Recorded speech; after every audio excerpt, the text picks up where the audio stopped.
And Dean Adams joins us the morning after the Plymouth game, and Dean is wearing a black armband, not because he's the captain, he'd be a good captain, but for different reasons. How are you going to pick? Yeah. How are we going to pick ourselves up, Dean? Oh God, I think should be wearing two black armbands after that. Where do we even start? It felt flat from the word go. It felt flat. It weirdly felt flat before the game. It felt flat during the game, and it felt very flat after the game. And that was the football on the pitch. I thought the atmosphere inside the ground was a bit flat as well compared to... It felt like every fan, every player, everybody there felt exhausted from last Sunday. It felt very different. The players didn't really turn up. There was one or two good performances. Probably the pick of them from me. I thought Ogilvie was very good. I thought Zach Swanson was very, very good. The keeper played well. But the rest of them, it just looked flat. Plymouth came with a game plan. They set up with literally 11 men behind the ball. They did that very well. And we couldn't break them down. We had no clue how to break them down. There was no ideas there. We didn't get the ball forward quick enough. We didn't even get the ball forward at times. And for a game where we had 80% possession, I can honestly say probably about 50% of that possession was in our own half because we played it sideways to the middle, back to sideways, and then backwards again. And it was pretty damning from that point of view. And I think you could see Pack and Potts were withdrawn early in the second half, and that probably tells us quite a lot because they're two good players who literally yesterday just played it sideways. It's hard to dissect it, but it was a game where every Pompey fan probably expected to win it. We've not beaten Luton, who were bottom a couple of weeks ago.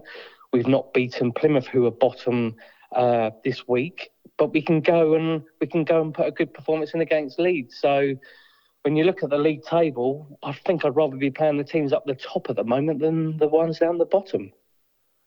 Right. Should we have made some changes? I don't know. I know we've got 3 games this week and then we've got an international break. I think you play your best team, whatever that is. If a player is shattered from Sunday, he needs to put his hand up and say, well, my legs are still heavy. Look, can I have a break? I need a break. People have got to be honest. Obviously, I don't think that's happened. These are professional players that train day in, day out. And we just looked void of ideas, void of energy, void of any sort of enthusiasm last night. It wasn't good. If the crowd were exhausted by their efforts on Sunday, it's hardly surprising that the players were exhausted with knobs on. Yeah, it's a funny one because Sunday was almost the perfect day. Everything went well. Everyone played very well. The crowd were absolutely fantastic.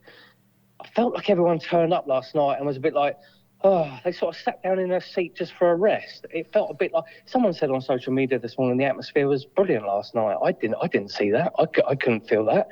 I just felt like everyone turned up and just sat there to go through the motions. And you turn up just to go through the motions, whether you're a supporter and don't get behind the players or whatever. I had a bloke sitting in front of the press box last night. From the minute go, was just shouting and berating the players, and it was ridiculous. If I wasn't in the press box, I would have stood up and said something to him last night. But yeah, it felt very lethargic all around last night, and we sort of sensed that early on. And the longer the game went on, you could see not much was going to really go our way last night. And I think it's a massive opportunity we've thrown away because we expected. As a Pompey fan, it's hard to know what to expect these days, but we sort of expected to beat Plymouth, and anything against Leeds was a massive, massive bonus. We got the massive bonus against Leeds, but we've totally messed up the script against Plymouth, and we expected 3 points from those 2 games, and we've got 3 points. So from that point of view, we can't be too downhearted, but the bonus was the Leeds game. We should have ended this week with that 6-pointer, and you look at the league table now, and all of a sudden, we're not looking too far up. We're sort of looking over our shoulders again, and that's a little bit of a worry at the moment.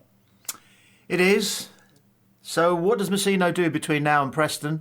And what does he do during the 2 weeks that we've got off for the international break?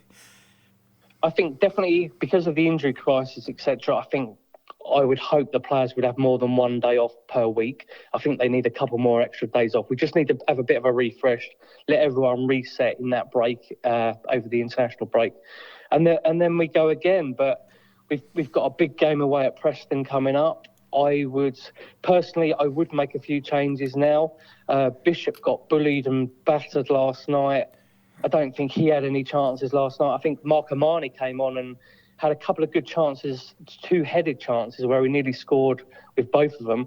And he probably should have scored with one of them. I would like to see a few changes at Preston now, because I think there's players there that can come in and change it. I'd probably like to see Conor Ogilvie go to left centre-back instead of Marlon Pack at Preston. And I'd play that Cohen Bramall at left-back. I can tell you're feeling a bit flat. Go and get a fizzy drink. I'm going to go and have a coffee, and it's a bit too early for a brandy, isn't it? But Never too early. All right, cheers, mate. Tommy. Cheers. Cheers.